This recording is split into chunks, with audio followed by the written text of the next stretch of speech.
Good morning, everyone. Welcome to Weekends with Alex Witt. Let's get to what's happening right now out there. We're going to start with the developing news in the Edward Snowden saga this morning. The presidents of Venezuela and Nicaragua have both offered the NSA leaker asylum in their countries. Snowden has now been holed up in the Moscow airport for nearly 2 weeks. And joining me from Moscow at the very latest, NBC's Jim Maceda. Jim, with a good day to you. First of all, the reality of these asylum offers. I mean, could they both actually be implemented? Hi there, Alex, and good day to you. Well, they are both realistic, that's for sure. Venezuela, along with Bolivia, have all along been the odds-on favorites among pundits here to offer asylum to Snowden. Nicaragua has been on that list, but most have thought that Nicaragua is just trying too hard right now to improve relations with the U.S. to really make a move for Snowden. And there's also a number of conditions apparently attached to Nicaragua's offer. But Venezuelan President Nicolas Maduro, when he was here in Moscow earlier in the week for that energy summit, he was very vocal on his support for Snowden. He then seemed to back off, saying that he'd have to gauge world reaction first. But then you'll recall there was that Bolivian plane incident in which the president's plane was grounded in Vienna because of a mistaken tip. It turned out that Snowden was on board. Well, after that, Maduro and other leftist South American leaders called it an affront to their dignity.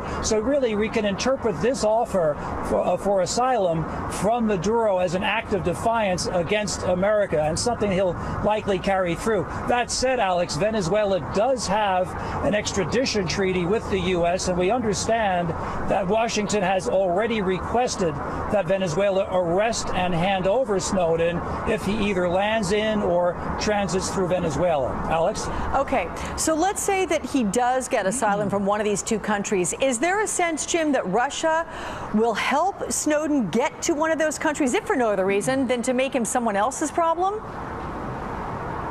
Very good question. And there is no question, really, Alex, that Vladimir Putin wants to see Snowden's back as soon as possible. He wants him out of the country. But he has to be very careful with this hot potato.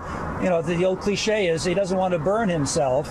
Snowden has a lot of support among Russians here. Many of them wanted to grant him asylum in Russia. So the Kremlin is moving gingerly here. They certainly will help Snowden behind the scenes, get him on a plane headed to Caracas, for instance. But it's got to look like it's Venezuela's problem. Venezuela has to sort out the necessary paperwork, for instance. The travel document, there's some talk about a refugee pass that could be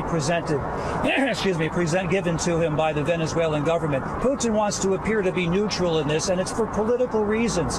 If he appears to help Snowden too much, it could further hurt relations with America.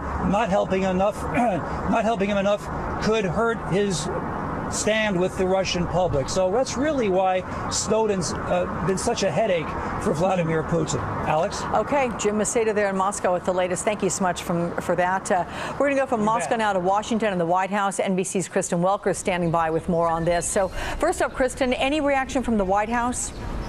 Well, we've got the emails out, Alex, but no reaction yet from the White House. As you heard Jim say, there does seem to be an extradition request from the United States to Venezuela. The Guardian newspaper has actually posted a link to that on its website, and it is dated July 3rd, so a couple of days ago. That's important to note. But senior administration officials have been consistent on this point really for the past several weeks, which is that they are in contact with a number of different countries that might harbor or grant asylum to Edward Snowden, and have really sort of sent those countries a warning, which is that if that were to happen, it could harm relations with the United States. Of course, Venezuela has a strained relationship with the United States, has a close relationship with Vladimir Putin. President Maduro of Venezuela has been quite critical of the United States foreign policy. You just heard Jim talk about that to some extent. But this is also sort of a headache for President Obama. Publicly, he has come out and tried tried to sort of downplay this. You remember that he said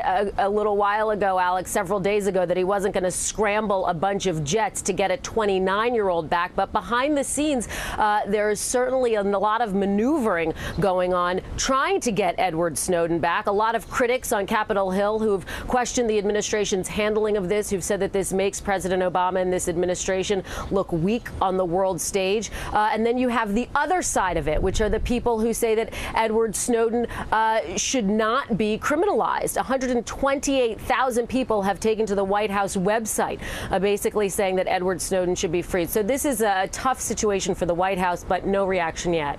Okay. Alex. Kristen there from the White House. Thanks so much. Thanks. Let's go now to front page politics.